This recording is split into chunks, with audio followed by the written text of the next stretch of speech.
이제 고대 이집트에서는 거의 대부분 머리를 밀었어요. 18세기 프랑스에서 유행했던 어마어마한 머리 스타일이 있습니다. 무슨 막 전함 같은 거를 하기도 해요. 무슬림 세계가 이렇게 무너졌냐 보면은요, 자기하고 똑같은 말을 쓰는 사람들이나 이런 사람들을 군인으로 양성하지 않았습니다. 중국은 충분히 있었거든요. 유럽처럼 절박하면은 어떻게든 되는데 절박함이 없어요. 이집트는 그 나일강의 자연 조건이 정말 좋은 게 보수로 올리면 바람을 받아가지고 거꾸로 내려갑니다. 그 아나톨리아 반도 현재 터키까지 보면은 동그랗게 해서 아예 그냥 신전을 만들어 버리고 8,000년 지나니까 그제서야 이집트가 나온 거예요. 와, 저 진짜 이거 처음 알았어요. 네, 반갑습니다. 허준입니다. 오늘도 네 분과 함께 이야기를 나눠보도록 하겠습니다. 인사 부탁드리겠습니다. 네, 안녕하십니까. 경희대 사학과에서 고고학을 가르치고 있는 강인욱입니다. 안녕하세요. 경희대 사학과에서 유럽 근현대사를 강의하고 있는 민유기입니다. 네, 안녕하세요. 이집트 고고학을 공부하고 있는 한국이집트학연구소의 광민수입니다. 네, 안녕하세요. 성대 유럽연화연구소에서 이슬람과 중동의 역사를 공부하고 있는 박현우입니다. 얼마 전에 이제 대한민국 국가대표 선수들의 활약이 엄청났던 아시아게임이 끝이 났고요. 요즘에는 정말 축구의 인기가 하늘을 찌르더라고요. 특히나 저희 아들이 초등학생인데 축구가 이렇게까지 인기가 좋은 스포츠였어? 라는 생각이 들 정도로 어린 친구들이 축구를 많이 좋아하고 게임도 하고 뭐 그러더라고요. 갑자기 그 생각이 들더라고요. 스포츠를 그러면 언제부터 이렇게 인간이 좋아하게 된 거지? 이집트의 벽화를 이렇게 떠올려 보니까 뭔가 운동하는 벽화가 있었던가? 없었던 것 같은데? 라는 생각이 들어서 고대 이집트에도 스포츠 같은 게 있었어요. 고대 이집트에서 축구 관련한 어떤 구체적인 흔적은 아직까지 확인되고 있지는 않습니다. 대신 공은 굉장히 이른 시기부터 나타나죠. 공이요? 예, 공 유물은 이집트 문명이 탄생하기 이전 시대 때부터 상당히 잘 만들어진 공들이 많이 있었고요. 또 크기도 되게 다양합니다. 예전에 어떤 영화에서였나요? 여성들끼리의 대화였나? 뭐 그랬던 것 같은데 하여튼 남자들은 공 하나 던져주면 참 잘 논다 뭐 이런 얘기. 고대 이집트에서부터. 그렇지만 축구는 아닌데 여러 가지 스포츠들이 있었고요. 대체로 이제 달리기를 한다든지 격투기를 한다든지 그런 스포츠들은 분명히 있었던 것 같고, 축구 흔적은 없지만 의외로 야구랑 비슷한 운동이 있었던 것 같아요. 오, 굉장히 의외네요. 야구가 훨씬 뒤에 나오는 스포츠 같은데. 그러니까 이제 공을 가지고 이제 아주 크지 않은 공을 어떤 방망이로 때리는 그런 종류의 어떤 운동 스포츠가 있었던 것 같은데, 아직까지 연구가 좀 진행되고 있어요. 뭐 세케르 헤마트라고 이름이 붙여져 있는데 이제 공을 때리다라는 뜻이거든요. 근데 이거는 어떤 정말 뭔가 유희를 위한 스포츠라기보다는 의례와 관련이 있는 움직임이었을 것으로 추정이 되곤 있어요. 야구의 종주국이 미국이라는 편견이 깨지는 순간인 거. 그러고 보니까 축구하면 중동이죠. 편안함이 남다른 축구. 1998년이던가요? 아시아 선수권이었을 거예요, 그게. 거기서 우리가 8강에서 6대2로 집니다, 두바이에서. 그래가지고 그 바로 경기 끝난 다음에 박정환 감독 경질되고, 지금도 이란 사람들은 그 축구 6대2만 하면 너무 행복해요. 완벽한 민간의 겁니다. 제가 2018년도에 러시아의 학생들을 인솔하고 알타이에 있었는데 그때 월드컵을 했어요. 그때 러시아에서 했거든요. 근데 저희가 예선 탈락했는데 독일한테 2대0 이겼잖아요. 맞아요. 와, 그 알타의 조그마한 마을이 한 몸이 돼서 한국을 응원하는 거예요. 히틀러의 후손들을 때려 부수자. 그때 그 시점에 전 영국에 있었거든요. 영국 친구들은 정말 좋아해요. 독일이 깨지는 모습을. 왜요? 영국 사람들은 항상 축구에 있어서는 독일한테 항상 컴플렉스를 갖고 있었거든요. 그랬는데 독일을 한국이 깨트리니까 일단은 뭐 전 세계가 다 우리 편이라는 식으로 이렇게 해가지고. 유럽에서 축구 자체가 범법이었던 적이 있었어요? 네, 맞습니다. 왜냐하면 그렇게 자랑하는 지역인데 축구가 범법이면 안 되는 거 아니에요? 그러니까 오늘날의 축구를 생각하시면 안 되고요. 중세 시대에는 이게 일종의 패싸움 같은 겁니다. 마을 단위로 마을에서 조그만 하여간 공 하나 던져주면, 그때는 규칙이 없었어요. 그래서 몇 명이 참가해야 된다는 규정도 없었고, 유일한 규정이 뭐였냐면 미필적이건 고의적이건 살인은 안 된다. 그러니까 가서 약간 막 부딪히기도 하고 패기도 하고 몽둥이질도 하고요. 죽이지만 마. 중세 때는 한 마을에서 공을 가지고 옆 마을에 가서 그 마을의 약간 대표적인 장소라고 할 수 있는 교회에 그냥 집어넣으면 그게 골잉인 거예요. 그 공을 교회에 집어넣으면? 그래서 워낙 이제 집단적인 난투극 같은 것들이 대표되다 보니까 실제로 잉글랜드 같은 경우에 중세시기의 몇몇 왕들은 그걸 금지시키기도 합니다. 그래서 그렇게 폭력적이고 패싸움이니까 평화적으로 11명씩 나와서 골대에 집어넣어. 그게 축구의 시작이에요, 그러면? 오늘날 이제 축구의 기원을 얘기할 때 잉글랜드가 계속 자기들이라고 하는 거는 어쨌든 현대 축구의 기원이 운동이 1863년에 잉글랜드 축구협회 FA가 만들어져요. 그때 그러면서 오늘날의 규칙들이 만들어지게 되는 거죠. 근데 사실 그보다 더 빠르지 않을까요? 이 격구. 그렇죠. 우리가 이제 이 유럽 부모는 100년, 150년 가지고 뭐 원전에 만나는 거잖아요. 고고학자는 100년은 그냥 플러스하면 안 해서 100년이기 때문에 약간은 좀 속으로 웃고 있었습니다. 현재까지 고고학자로가 보여주는 축구의 가장 큰 이런 증거는 놀랍게도 중국이에요. 현재 땅으로 중국이죠. 왜냐면은 실크로드라고 해서 신강성에서 양하이라고 하는 유적지가 있어요. 3200년 전 무덤인데 여기에서 격구라고 하죠. 폴로 이렇게 말 위에서 치는 발견됐어요. 근데 다 선수들 무덤인가 봐요. 스틱하고요. 공이 나왔는데 공이 완벽해요. 가죽 속에다가 이 각종 풀을 채워서 우리가 지금 알고 있는 그 공이 발견됐어요. 기원전 12세기 3200년 전이니까 그 전까지 페르시아 기원론을 다 이제 무너뜨리고 현재까지 자료 보면은 실크로드가 기원이 되는 것인데 저희가 공만 있으면 되는 것이 아니라 벌판이 필요하지 않습니까? 유라시아 초원은 기본으로 축구장이 되어 있다.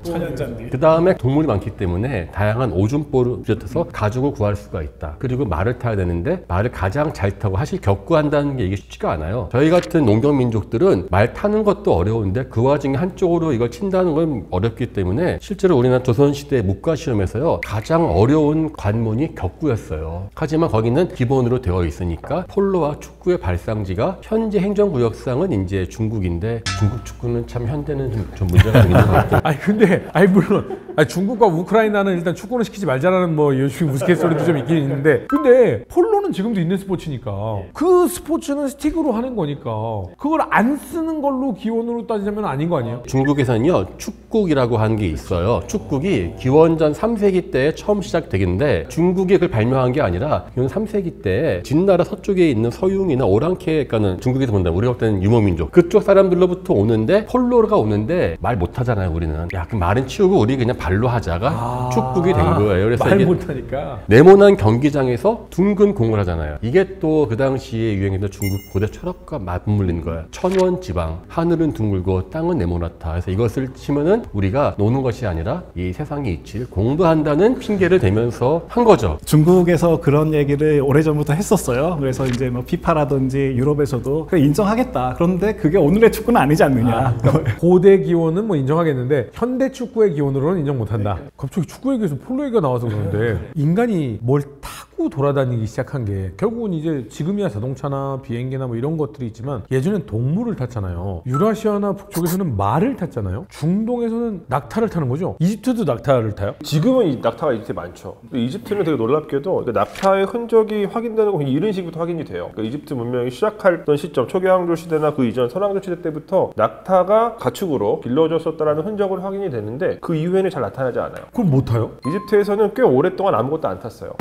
안 그게 왜냐면 이집트는 기본적으로 강을 중심으로 한 문명이기 때문에 배를 많이 타고 다녔지 또 육상 동물이 많이 필요하지는 않았어요. 근데 배 타면 물 따라 내려가는 건 좋은데 올라올 때는 어떻게 해요? 이집트는 그 나일강이 정말 이게 자연 조건이 정말 좋은 게 그러니까 나일강 자체는 남에서 북으로 흘러요. 그래서 남에서 북으로 갈 때는 그냥 배 타고 가면 돼요. 근데 북쪽에 지중해가 있잖아요. 바람이 북쪽에서 불어요. 와. 돛을 올리면 바람을 받아가지고 가요? 거꾸로 내려갑니다. 대박이다. 그렇기 때문에 그러니까 이집트 문명이 탄생하기 이전 시대 때부터 나일강은 굉장히 정말 중요한 교통로로 활용이 되었고 그렇기 때문에 선왕조 시대 때부터 격렬한 전투가 벌어졌다는 흔적들도 확인이 돼요. 그래서 그런 말이 있나 봐요. 자연 조건이 너무 좋으면 잘 살기가 쉽지 않다. 아니 이집트 보세요. 이 나일강 주변에 전 국민의 96%가 살아요. 이집트는요 6개월에 거의 100만 명씩 늘어요. 인구가. 이집트 이게 가장 큰 문제예요. 다 전부 다 강 주변에 사니까. 요즘도 아니고 사실 굉장히 이른 시기부터 70년대부터 이집트 정부는 계속 사막 쪽으로 신도시를 계속 지어 나가고 있어요. 또 카이로 근교에 이제 신수도를 또 지금 짓고 있고 6개월에 100만 명씩 늘면 그러니까 세계에서 가장 인구가 빨리 늘어나는 국가이고 10년이면 2천만 명이 늘어요? 이집트 인구가 한 세대 사이에 2배로 늘었어요. 우와. 5천만 명에서 거의 지금 1억 명이 넘거든요. 네, 근데 이집트는 그러니까 안 타잖아요. 낙타 하면은 아랍이죠.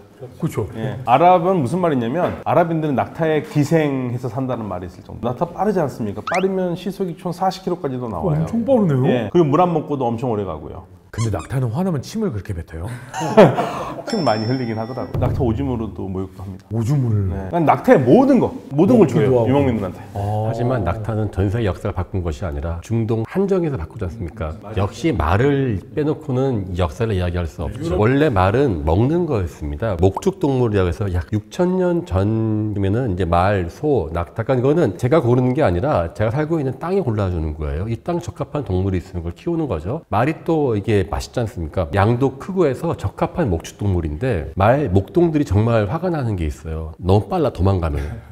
왜 하필이 말을 타게 됐냐? 수많은 동물들이 있는데 처음에 이제 말을 잡으려고 이렇게 올무를 던지지 않습니까? 딱 입에 걸리면은 이제 말이 움직이지 못하죠. 거기에서 제갈이 발명되었다. 말을 잡기 위해서는 말을 탈 수밖에 없었을 것이다라고 지리환경적으로 이야기를 하는데 한 번 말이 발명되고 난 다음에는 모든 역사가 다 뒤바뀌거든요. 말은 함부로 탈 수가 없어요. 타면 큰일 납니다. 아니 말 등이 평평하지 않고 이게 말뼈가 있거든요. 약간만 말이 뛰고 하면은 되게 안 좋은 일이. 아, 상상해가네. 아프네요. 대가 끊긴다 하더라고요. 인류가 멸망할 수도 있었겠죠. 그게 어쩌다 운 좋으면 살아났지만 결국은 그쪽은 멸망해요. 지금도 로데오 할 때 안정 없이 타는 말은 보험회사가 안 받아줬다는 말도 제가 들었어요. 몽골족이 왜 등자 없이, 그러니까 발을 밟는 거 있잖아요. 그거 없이도 막 말 타고 막 그러잖아요. 원래 등자는요 정착민들이 쓰는 거예요. 원래 유목민들은 그냥 타요. 그러니까 어릴 때부터 타기 때문에요. 말 등에서 이 허벅지가 쫙 조여지거든요. 실제 유목민들은 밟고 나면 뼈가 O자형으로 휘어 있어요. 그러니까 등자 필요 없어요. 근데 그 유목민들도 웬만하면 등에 뭐 올리고 타더라고요. 아, 그거 중요하죠. 그래서 목동들 몇 명 제외하고는 말 타지를 않고 말 뒤에서 전차로 몰았거든요.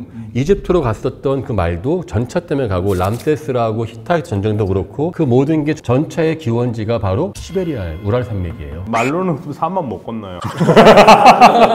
사막에서 낙타는 이제 대상인들에 의해 가지고 교육을 하여간 촉진시켰고 말은 수많은 전쟁에 이제 사용이 되는 거죠. 그래서 기원전 1700년 전 이때쯤 되면 이집트도 그렇고 사실 뭐 아시리아 쪽, 그러니까 히타이트 쪽, 그러니까 철기와 더불어서 말이 이제 전쟁 무기로 사용이 되거든요. 기마 부대들이 본격적으로 막 이동하면서 전쟁들이 일어나게 돼요. 사실 그러니까 이집트도 이제 말이 굉장히 늦게 들어와요. 대략 한 기원전 1700년경에 들어오거든요. 근데 이 말이 들어오고 나서 굉장히 많은 것들이 바뀌죠. 아까 말씀하신 것처럼 성동기 시대 때의 이제 말은 대체로 근동 지역에서는 뭐 이집트로 히타이트도 그렇고 다 전차 부대로 말을 사용을 해요. 물론 기마병이 있기는 해요. 아주 제한적으로 있는데 대체로 무슨 전령이나 척후병들만 간단하게 말을 타고 가는 장면들이 이제 확인이 돼요. 그리고 실제 그 이후에 완벽하게 기마 부대가 만들어지는 시점은 이제 아시리아 시대 때부터죠. 갑자기 말고가 낙타야가 뭐가 났는지 지금 괜히 동물 얘기 꺼내서 죄송합니다만 이 유치한 싸움에서 갑자기 궁금한 게 또 생겨서 그런데요. 내가 뭐 할 때 넌 뭐 했어? 이 유치한 싸움 많이 하지 않습니까? 유럽 얘기를 하면 이제 유럽이 자동차 달릴 때 조선은 뭐 했어? 막 이런 거 이제 얘기를 우스갯소리로 많이 하면서 참 한탄스럽다 막 이런 얘기들도 많이 하고 그랬던 시절이 있었습니다. 이집트가 피라미드 제일 처음 만들었을 때가 어느 정도? 이집트가 최초의 피라미드가 지어진 시점은 대체로 조세르 계단식 피라미드를 첫 번째 피라미드라고 생각을 하는데 대략적으로 한 기원전 2700년 기원전 2700년? 예. 그리고 뭐 여러분들이 제일 잘 아시는 크푸의 대피라미드가 세워진 시점은 그것보다 약 한 120-30년 정도 후라고 생각하시면 돼요. 한 기원전 2570년경. 우리가 흔히 피라미드라고 얘기하는 거는 대체로 4천 몇백 년 전인 거네요. 그러면. 네. 4천 몇백 년 전에 유럽 사람들은 뭐 하고 있었습니까? 당시에 기원전 약 한 3000년 정도면 그러니까 지중해 유일하게 크레타 문명, 미노아 문명이 생겨나서 왕성하게 활동하던 시기인데요. 흥미로운 것은 크레타 섬의 고고학적인 발굴의 어떤 현장들을 가보면 지금도 벽화 같은 데 보면 이집트인들의 모습이 있어요. 크레타가 몰락하고 나서가 아까 말씀드렸던 이제 미케네인데 미케네도 몰락하고 나서 고대 그리스의 아테네라든지 이런 폴리스들이 초창기에 미술사에서는 아르카이라고 하는데 고대를 약간 흉내내고 모방하는 이런 건데 그 당시 흉내내고 영향을 받았던 게 이집트나 메소포타미아예요. 그러니까 실제로 말씀하신 크레타 섬에서 이집트 유물이 상당히 많이 출토가 되고요. 이집트 쪽에서도 크레타인들이나 미케네인들이 그려지는 경우들이 있어요. 이집트의 조공받치러 오는 모습이 그려지는 경우들이 있어요. 그러면 완전 초창기 문명이 유럽에서 꿈틀댈 때 이미 이집트는 거대한 왕조로 형성이 이미 돼서 문명을 이룩하고 있던 시기네요. 그렇죠. 이제 민화 문명의 가장 초기 단계가 이집트 문명이 시작된 이후로 약 한 1000년 정도 이후에 이제 초기 단계의 모습들이 나타나죠. 조금 멋지던 시절이네요. 뭐 초창기에 영향을 많이 받았죠. 그래서 저희가 이집트뿐만 아니라 이집트보다 몇백 년 조금 앞섰던 이제 메소포타미아로부터도 많은 영향을 받았고요. 그래서 이제 최초의 유럽의 이제 근원이 이제 그리스라고 하는데, 애초에 그리스는 자신보다 훨씬 앞섰던 이집트나 메소포타미아로부터 많은 걸 받았다. 다만 이제 아테네 전성기 시기, 그러니까 우리가 오늘날 민주주의의 근원지라고 하는 기원전 한 뭐 5, 6세기인데요. 그때부터 본격적으로 유럽적인 특성들이 이제 등장하기 시작한다, 이렇게 볼 수 있습니다. 유럽적인 특성은 기원전 5, 6세기에 비로소 발현을 했다. 기원전 5, 6세기면은 아유 너무 짧아가지고 잠깐만요. 최근이죠. 최근이네요. 그러면 유라시아는 4,700년 전에는 모든 문명은 이집트 아니면 메소포타미아로 생각을 하지만은 발굴하면 할수록 모든 요소가 이미 다 이전에 나와 있어요. 투와 미노아만 놓고 보면은 그 말씀이 맞는데, 약간만 넓혀놓고 아나톨리아 반도, 현재 터키까지 보면은 이미 13,000년 전에 göbekli 같은 거 보세요. 이야 13,000년 전. 이 사람들은 마을도 없이 그냥 떠도는 사냥꾼들인데, 가끔씩 우리 한번 예배 보러 오듯이 그 모여가지고 돌을 쌓는데 T자형으로 위가 더 크게 해서 돌을 세워요. 어떻게 그래요? 3m, 5m짜리 돌을. 그리고 그 위에 그 조각을 하는데 전 처음 보고 저거 한 3,000년 밖에 안 된 건 줄 알았더니만 13,000년이 나와요. 13,000년 전에 T자형 돌을 몇 미터짜리를 세웠다고요? 4m, 5m짜리를 그냥 동그랗게 해서 아예 그냥 신전을 만들어버리고 특별한 기술도 없었어요, 거의. 그리고 8,000년 지나니까 그제서야 이집트가 나온 거예요. 이야 13,000년 전에 이집트 지역에서는 뭐가 있었어요? 이집트는 완전 신석기 시대였죠. 선생님 말씀하시는 그 아나톨리아 동부 지역에서 사실 진짜 지금 이제 학자들이 약간 이제 계속 연구를 하고 있죠. 엄청나게 발전된 기념물들이 나와요. 근데 이 시기에는 그냥 신석기 시대거든요. 사실 이렇게 얘네들이 어떤 식으로 기능을 했는지, 또 이 기념물들을 만든 사회가 어떤 모습을 하고 있었는지 아직 분명하지 않은데, 그러니까 아마 이제 점차적으로 더 조사가 되면 전통적으로 이야기하는 문명의 기원이 뭐 이집트다, 메소포타미아다라고 하는 그런 이제 이론들은 이제 바뀌어야겠죠. 옛날 이론인 게 그게 사대 문명이 시작되었다고 자체가 사실은 한 80년 전에 나왔었던 이론이고, 구석기 시대에 이미 마치 문명이란 씨앗은 뿌려졌다, 빨리 싹 텄다가 진 것도 있고, 뒤늦게 아주 큰 나무로 지어진 것도 있는데, 이집트는 아주 크게 지어진 나무라면은 그 이전에 이미 많은 것들이 사방에서 지어지고 있었다. 그러면 도시, 문명 이런 거라고 지칭할 수 있는 것은 어떤 걸 기준으로 얘기를 해요? 그것도 이제 고고학 분야라든지 도시사라든지 여러 학자들이 기준들을 여러 개를 나눠놨어요. 공통적으로 해당되는 것들은 밀집해가지고 밀도 면에서 계속해서 오래 살았다, 정주했다라는 것이 있고요. 그다음에 이제 기능이 농업도 일부 포함되지만 농업 외에 다른 경제 활동들이 존재하고 있었다. 그다음에 이제 랜드마크 같은 신전이라든지 뭐 메소포타미아의 지구라트라든지 이집트에도 수많은 도시들의 그 사원 같은 것들이 있잖아요. 사람들이 한 곳에 모여 살면서 오래 살기 시작했고, 뭔가 평범한 어떤 농업 경제와는 또 다른 것들이, 농업 목축도 같이 하지만 도시 자체에서의 다른 정치적인, 종교적인, 상공업적인 활동들이 나타났다. 이제 문명이라고 얘기를 합니다. 그런데 이제 이집트는 사실 조금 특이한 것이, 그러니까 전통적인 의미의 도시가 없는 상태로 문명이 탄생을 하거든요. 그러니까 이집트는 도시가 없는 문명이라고도 해요.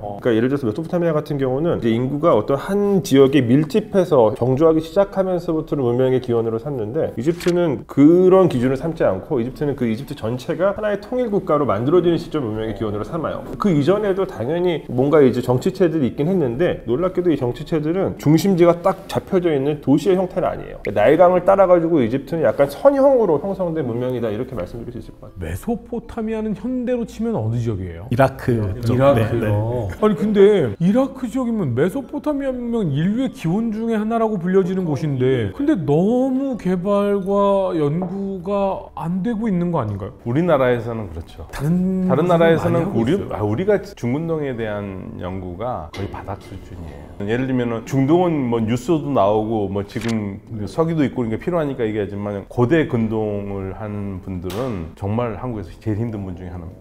그냥 진짜로 메소포타미아에 대해서는 정말 많이 들어왔는데, 저도 지금 물어봤잖아요. 현대로 치면 어디죠? 이라크? 이라크는 후세인밖에 모르겠, 뭐 이런 느낌. 그러니까 그쪽에 글자를 공부하시는 분들이나 합쳐서 우리가 한 10명이 안 될 거예요. 중동하는 사람들은 글자를 배우고 말을 배우면 그 지금 현재 쓰고 있는 말이고 글이에요. 근데 그분들은 전혀 안 쓰는 말들을 그냥 해독하기 위해서 하는 거잖아요. 더군다나 더 인문학적인 지원이 없으면 하기 어려운 거죠. 남미는 뭐가 있었어요? 페루에도 이제 차빈 문화라고 해서 이미 있었고요. 뭐 올메카도 있었고 그러면 이 지역도 고대 도시라고 할 수 있는 지역들이라든가 이런 문명들이 자리 잡고 있었고 밀림 속에서 있었습니다. 이게 저희가 도시라고 하는 문명이라는 것은 절대 한 단어로 규정 지을 수가 없는 게 각자의 환경에 맞추어서 모든 걸 만들지 환경 지리 조건을 위반하는 도시는 없어요. 그러니까 저희가 일반적으로 들어보는 도시의 기준은 다 메소포타미아를 기준으로 하기 때문에 그렇지 메소포타미아 기준에 맞는 도시는 전 세계에 오히려 없습니다. 근데 남미에 맞는 고대 문명과 고대 도시가 분명히 있었고 각 지역은 다 그렇게 퍼져 있는 상태였었다. 얘기를 하다 보니까 장난 삼아서 그냥 뭐 그때 거기는 뭐 하고 있었느냐 이런 얘기를 한 거지 그것이 결코 어디가 우월하다 뭐 뒤처졌다 이런 얘기는 절대로 아닙니다. 한번 쭉 건너뛰어 보겠습니다. 고대에는 이랬었는데 유럽이 정말 최근에 한 2500년 전에 드디어 문명을 이제 꽃피우기 시작했습니다. 그러다가 중세에 와서야 이제 조금 힘을 얻기 시작했어요. 이 시대 때에는 그러면 힘의 균형이나 문화의 균형이 어떻게 되는지 한번 15세기에 포르투갈과 스페인, 에스파냐가 이제 대항해라고 하는 시기를 통해서 중남미로 가고 아시아 항로를 개척을 하면서부터 일반적으로 유럽이 좀 더 이제 전 세계에 영향을 미치기 시작했다. 이게 이제 전통적인 학설이었고요. 그때부터 이제 유럽의 패권이 시작된 걸로 봤어요. 근데 이제 유럽도 이 패권 영향력이 아주 오래 가진 않죠. 왜냐하면 19세기 말이 되면 이제 제국주의적으로 서로 막 다툼을 하고 식민지 영토 가지고 싸우고 결국 그래서 1차 대전과 2차 대전을 겪었지 않습니까? 그 이후에는 이제 미국이 전 세계 어떤 뭐 헤게모니를 장악하게 되는 것 같습니다. 근데 저희 지난번에 이제 많은 또 우리 구독자분들이 또 봐주셨던 편 중에 변철이에 대한 또 이 녹화를 했었잖아요. 프랑스를 직접 또 이제 골목골목 건물들을 다 보셨잖아요. 네. 중세 이후에도 남아있는 건물들을 꽤 많이 보셨을 거 아닙니까? 네. 근데 2층에서 그냥 막 변을 던지고 막 그래서 굉장히 좀 위생상으로도 그렇고 향수, 하이힐 막 이런 거가 그런 걸로 또 기원했다. 뭐 이런 얘기도 저희가 나눴었거든요. 예, 대부분이 맞는 말입니다. 네네. 네, 근거가 있는 말이고 기록상으로도 그런 것들이 많이 남아 있습니다. 그럼 지금도 그런 건물들 보면 2층에서 저기서 변을 버리고 막 이런 모습들이 유추할 수 있는 건물들 막 이런 게 많이 있어요.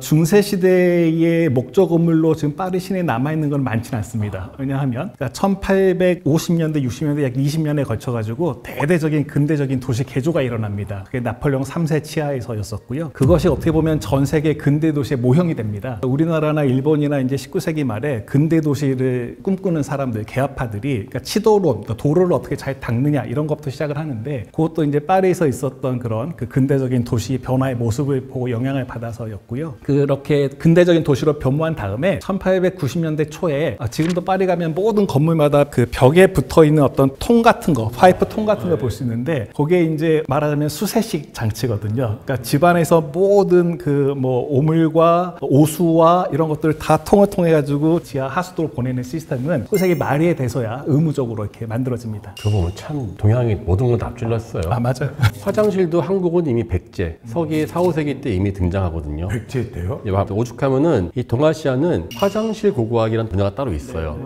물론 이제 모아서 처리하지만 그 안에서 이제 흙을 샘플 분석하면은 기생충 알이 나오거든요. 그 기생충 알을 보면 이 사람이 뭘 먹었나를 알 수 있어요. 예컨대 9세기 때 발해 사신들이 일본 가거든요. 화장실을 발굴을 해가지고요. 발해 사신이 묵었던 그 여관까지도 알아냈어요. 왜냐면은 그 당시 일본 사람들은 돼지고기 안 먹었거든요. 근데 거기서 발해 사신에서는 돼지고기에서만 나오는 편충이 나와가지고 여기서 발해 사신이 묵었을 것이다. 한 가지만 더 말씀드리면 그러니까 동양이 분명히 제도적으로, 문화적으로, 경제적으로 오랫동안 유럽보다 앞서 있었죠. 그건 누구도 부정할 수 없습니다. 다만 이제 화장실이라든지 공중목욕탕이라든지 위생 관련해서는 어쨌든 고대 로마 시기에는 제법 꽤나 발전해 있었고 그게 이제 중세에 들어와가지고 서유럽에 안 이렇게 뭐 쇠퇴했다가 다시 이제 근현대에 와가지고 소위 과학의 이름으로 위생의 이름으로 의료기술의 성장과 더불어 다시 이제 세계에 이렇게 나가게 되는 거죠. 유럽은 이렇게 강해졌는데 반대로 생각해보면 유럽이 대항해로 나가는 이유, 결정적인 이유가요. 이슬람 때문이었잖아요. 워낙 내륙에서 압박을 하고 무역로를 막으니까 바깥으로 나간 거잖아요. 그 정도로 강대했잖아요. 왜 이슬람은 그 뒤에 약해졌어요? 일단은 오스만 제국이 중동 지역을 장악하고 있었거든요. 이들이 돌이켜보면 패퇴가 시작한 게 1683년에 비엔나를 포위하는 게 실패를 해요. 여기서 실패하고 1699년에 칼로비츠 조약을 맺는데 그때가 정말로 패자의 입장에서 조약을 맺는 거의 최초의 사례거든요.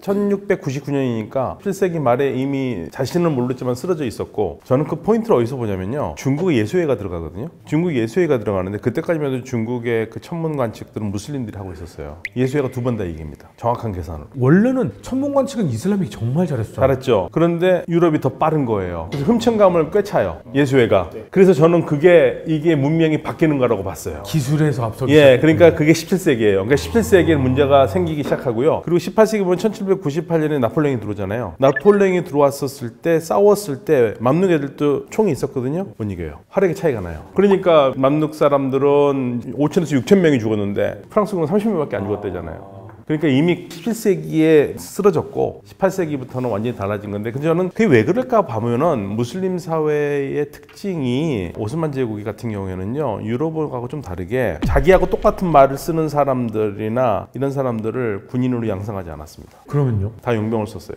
용병을 썼다. 그거는 9세기부터 내려온 아랍의 전통이긴 하는데요. 아랍인들이 아주 우리 강력한 아바스 제국 왕조 있잖아요. 아바스 왕조가 뭘 썼냐면 튀르크 용병을 써요. 자국 군대를 안 씁니다. 자국민들한테 군대를 써가지고 하면 되잖아요. 안 써요. 왜냐면 언제 나오고 반란일으킬지 모르고, 그러니까 잘 싸운 용병을 데려와서 나만 바라와. 그리고 이 시민들하고도 별개로 만들어놨어요. 이 전통 때문에 그런 게 아닌가. 근데 유럽인들의 패권이 바다를 통해서인데 사실 유럽보다 먼저 중국이 시도를 했었거든요. 근데 포기를 했죠. 왜요? 그게 이제 정화의 남해 원정인데요. 유럽인들이 본격적으로 탐험하기 한 5, 60년 전에 이미 아프리카까지 갔어요. 중국 애들이. 근데 이제 가보니 중국 전통적으로 조공책봉 체제하에서 어떤 뭐 조선에 포함해서 이 지역의 발전한 선진 문물 경제 시스템에 비해서 너무 보잘것이 없었던 거죠.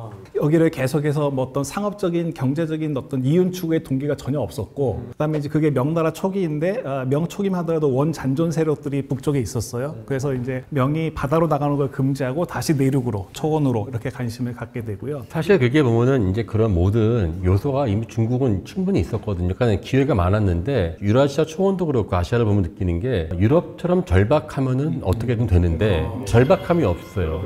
정화도 보면은 아프리카까지 가서 그때 엄청나게 가지 않습니까? 그 다음에 그 함대가 심지어는 사할린 앞바다까지 가서요. 사할린 앞바다에도 명나라 때 비가 있어요. 요즘도 그 중국에서는 시베리아의 바이칼 동쪽은 원래 중국 땅이다라고 주장을 해요. 그러니까 자기들 논리는 멀어서 안 갔지 다 우리 거다. 그러니까 내가 굳이 가지 않아도 조공이 온다. 약간 이제 그런 마인드였던 것 같아요. 그러니까 배가 이게 부른 상태인 거죠. 그러니까 유럽은 서로 한쪽을 누르면 한쪽이 튕겨 나갈 수밖에 없는 그러한 그 제로섬 게임이라면은 중국은 이 거대한 용광로 같아요. 저희 샤브샤브 같은 거거든요. 그 중국이라는 통으로 다 들어와요. 와서 거기서 자기는 누가 들어오면 그 폿 안에 들어가지 않으면 내게 아니거든요. 그러니까 멀리 있는 아프리카 저 섬은 내가 저기까지 솥을 넓힐 수가 없다. 내 솥은 이미 충분히 크다. 그리고 그게 또 통했거든요. 지금 말씀하시는 거를 듣고 보면 그러니까 뭔가 이제 어떤 그 헤게모니가 전환되는 시점에서는 항상 무엇인가 좀 결핍돼 있고 또 절박한 어떤 세력의 헤게모니를 다시 쟁취하는 것 같아요. 이게 사실 이집트에도 적용할 수가 있는데 어떤 면에서 기원전 한 12세기 무렵이 되면 동지중해에 바다 민족이라고 하는 어떤 세력들이 돌아다녀요. 이 민족이 돌아다니면서 그때까지 이제 발전하고 있었던 여러 청동기 문명권들을 다 몰락시키거든요. 뭐 예컨대 미케나도 그렇고 히타이트도 그렇고 그다음에 동지중해 레반트 지역도 그렇고, 근데 유일하게 이집트는 막아내요. 그러니까 이집트는 성공적으로 막아내요. 람세스 3세가 이제 막아냅니다. 결과적으로 어떤 역할을 끼치냐면 기존의 청동기 문명권들이 다 망했으니까 나중에 한 기원전 10세기 정도가 되면 한 100년, 200년 정도가 지나가지고 철기를 가진 세력이 들어왔을 때 이미 이쪽에는 아무 정치체가 없어요. 그러니까 철기를 갖고 있는 세력들이 잘 정착을 해서 이 지역들은 청동기에서 철기 문화로의 전환이 아주 부드럽게 이어지게 되죠. 근데 이집트는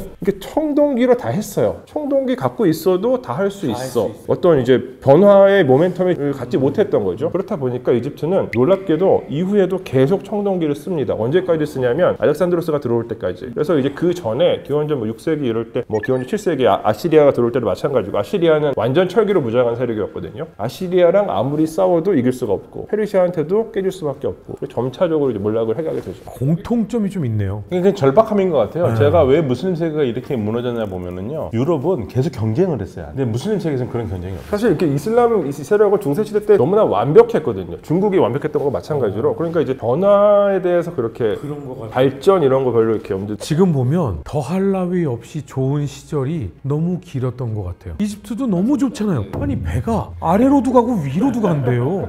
밑으로는 금이 많이 나는 누비아 민족이 살고 있고 얘네들 가서 툭 치면 금이 툭툭 떨어지고 이러니까 청동기 갖고도 모든 게 해결돼. 그러니까 오랜 시절 살면 되지 뭐. 이슬람 국가들 아니 지금 이대로 너무너무 좋은데 뭐 라는 시절이 길었고. 그래서 언제나 이런 문명은 변방에서 시작됩니다.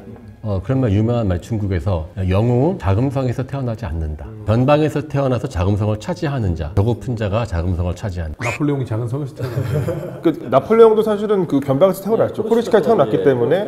근데 무슬림들은 그런 얘기 하죠. 우리가 망한 이유는 몽골 때문이다. 중국도 모든 게 다 있으니까 더 이상 필요한 게 없고. 맞습니다. 그럼 네. 지금 이 시기에 세계에 뻗어나가는 힘을 가질 수 있었던 그 유럽은 여기저기 치여서 갈 데 어디 없나?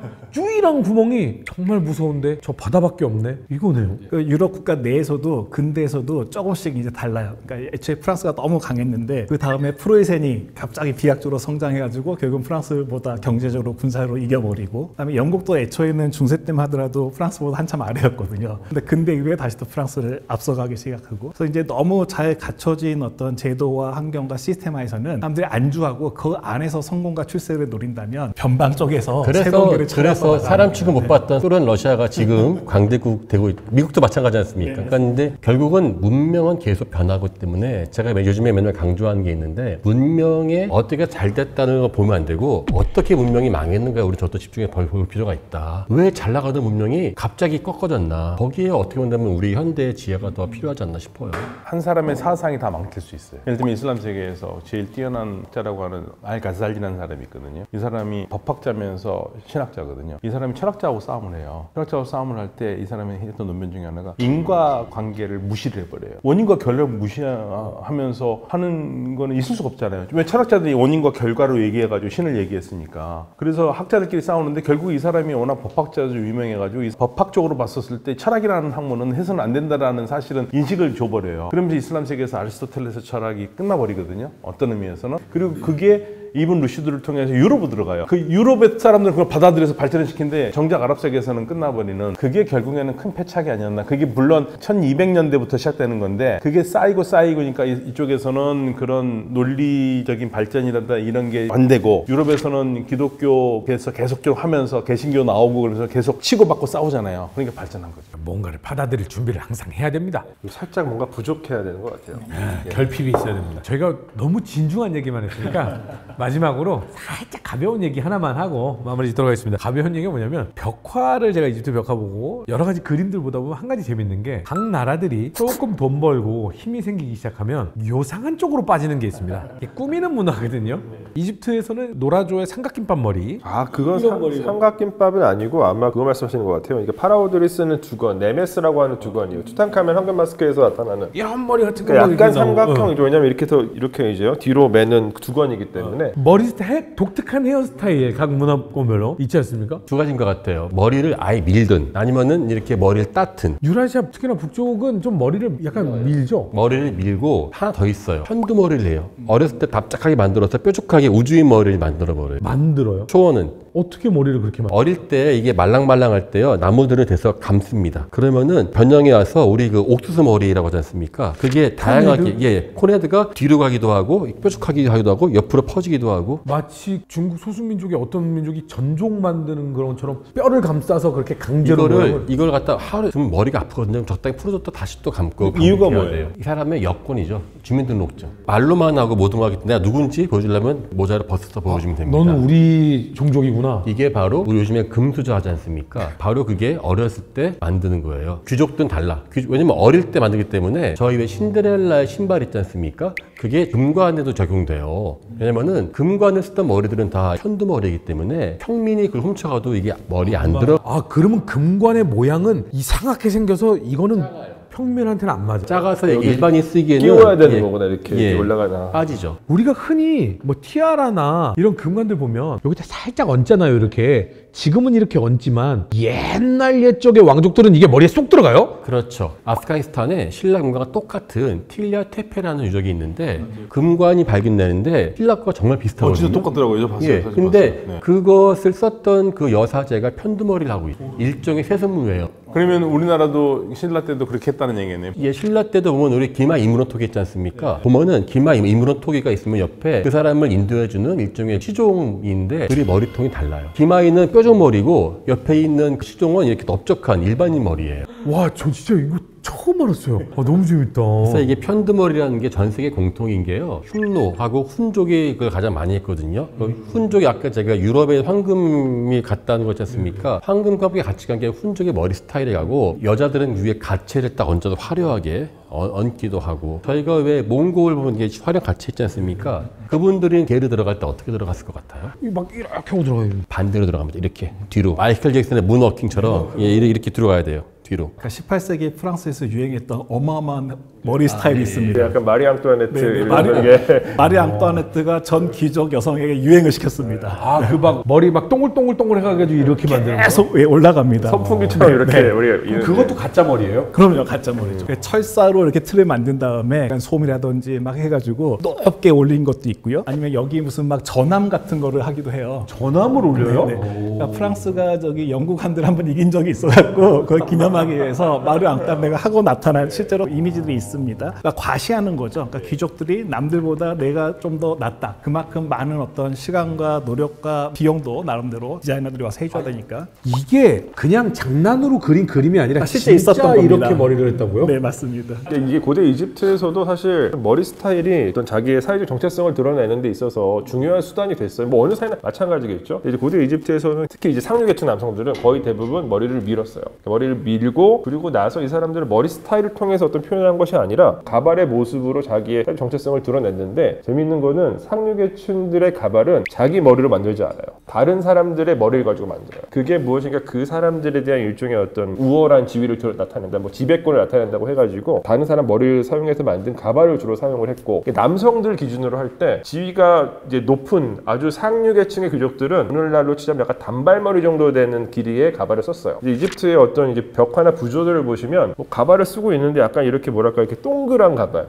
헬멧처럼 생긴 가발을 쓰고 있는 또 남성들도 있어요. 상대적으로 지위가 낮은 남성들이에요. 또 한 가지 이집트에서 정말 이제 재미있는 머리 스타일이 있는데 머리를 다 밀고 약간 변발처럼 한쪽만 이렇게 기르고 있는 스타일이 있거든요. 이거는 상류계층의 청소년기 이전에 뭐 유아나 청소년들을 나타내요. 그래서 보통 제일 유명한 이집트 파라오 중에 한 명의 람세스 2세 같은 경우도 왕자 시절에 그려진 벽화나 부조들을 보면 다 머리를 한쪽으로 이렇게 따고 있죠. 오른쪽에 따고 있으면 난 오른손잡이다. 왼쪽에 따고 있으면 그거는 왼손잡이다. 없어요. 근데 이 시기에 청소년기 이전에 이집트 사람들은 뭐 대부분 다 상류계층을 얘기하는 건데 남성이랑 여성을 특별히 구분해서 표현하지 않아요. 그러니까 2차 성징 이전에는 그냥 거의 같은 방식으로 표현했던 거예요. 이게 머리 스타일이 같이 나타나요. 사실은 같은 이집트인데도 이슬람 시대 이집트는 이렇게 복잡하지 않아. 맘룩 시대에는 머리 이 모자를 긴 거 쓰는 걸로 지위를 나타내죠.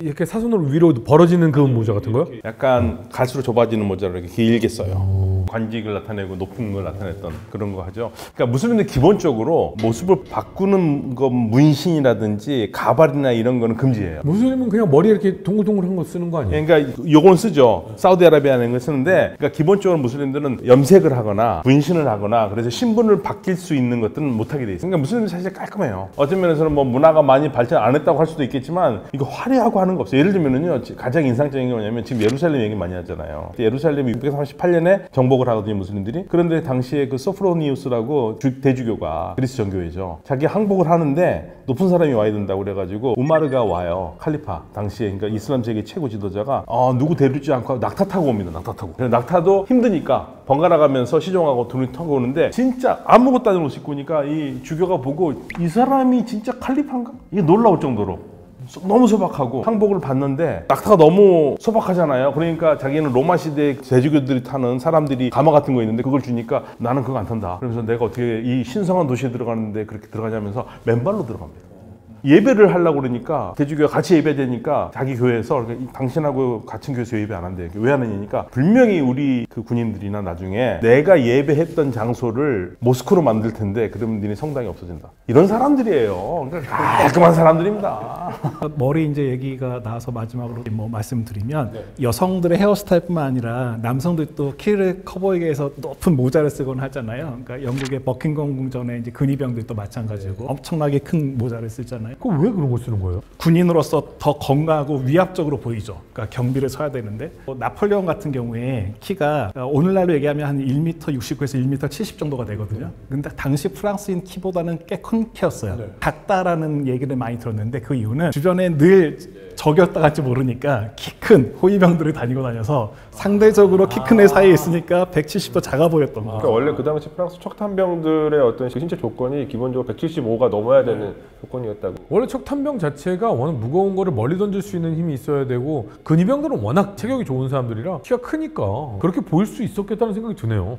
오늘 뭐 이야기 너무 새로운 이야기와 재밌는 이야기 많이 해주셔가지고 시간 가는 줄 모르고 들었습니다. 내부 수고 많으셨습니다. 고맙습니다. 감사합니다.